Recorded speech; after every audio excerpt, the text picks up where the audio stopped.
Hi അസ്സലാമു അലൈക്കും. Welcome back to my channel. ഞാനിവിടെ ഷെയർ ചെയ്യുന്നത് ഒരു ഓട്ടപ്പത്തിൻ്റെ റെസിപ്പിയാണ്. നോമ്പ് തുറക്കും നമുക്ക് ബ്രേക്ക്ഫാസ്റ്റിനും ഒക്കെ ഉണ്ടാക്കാൻ പറ്റുന്ന.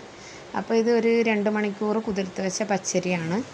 അതും ഒരു കൈ ചോറും ഒരു കൈ തേങ്ങയും ചേർത്തിട്ട് ഞാൻ അല്പം വെള്ളം ഒഴിച്ചിട്ട് ഒരു അര ഗ്ലാസ് വെള്ളം ഒഴിച്ചാൽ മതി. വെള്ളയപ്പത്തിൻ്റെ ഇഡലിക്കൊക്കെ അരക്കുന്ന പോലെ ആ കൺസിസ്റ്റൻസിയിൽ ഒന്ന് അരച്ചെടുത്തു.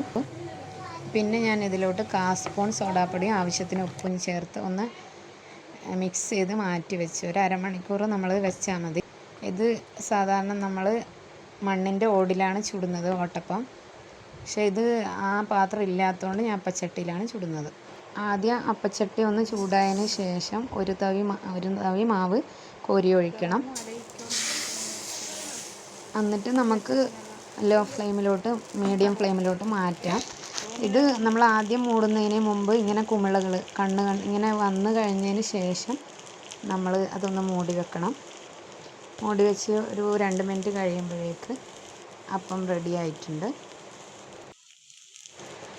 2 മിനിറ്റ് കഴിഞ്ഞ് നോക്കിയപ്പോൾ നല്ല ഓട്ടപ്പം റെഡി ആയിട്ടുണ്ട്. അത് നല്ല ആരൊക്കെയുള്ള അപ്പമാണ് റെഡി ആയിട്ടുള്ളത്.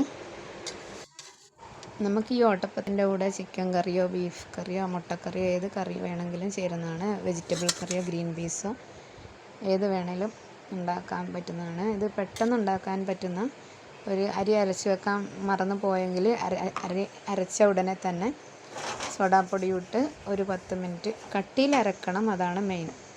ഈ അപ്പത്തിന് നല്ല ആരൊക്കെ വന്നിട്ടുണ്ട്. ഇതുപോലെ ഞാൻ ഓരോന്നായിട്ട് ഓരോ തവി വെച്ച് ഒഴിച്ചിട്ട് ചുട്ടെടുത്തിട്ടുണ്ട്. ഇത് നമ്മൾ വെള്ളയപ്പത്തിനോ പാലപ്പത്തിനോ അരക്കുന്ന പോലെ തലേന്നേ അരച്ച് വെക്കേണ്ട കാര്യമൊന്നുമില്ല. അരച്ച ഉടനെ തന്നെ ചുടാൻ പറ്റുന്നതാണ്. ഇതുപോലുള്ള ഈസി റെസിപ്പികൾക്ക് വേണ്ടി എൻ്റെ ചാനലൊന്ന് സബ്സ്ക്രൈബ് ചെയ്യാത്തവർ സബ്സ്ക്രൈബ് ചെയ്ത് സപ്പോർട്ട് ചെയ്യണേ.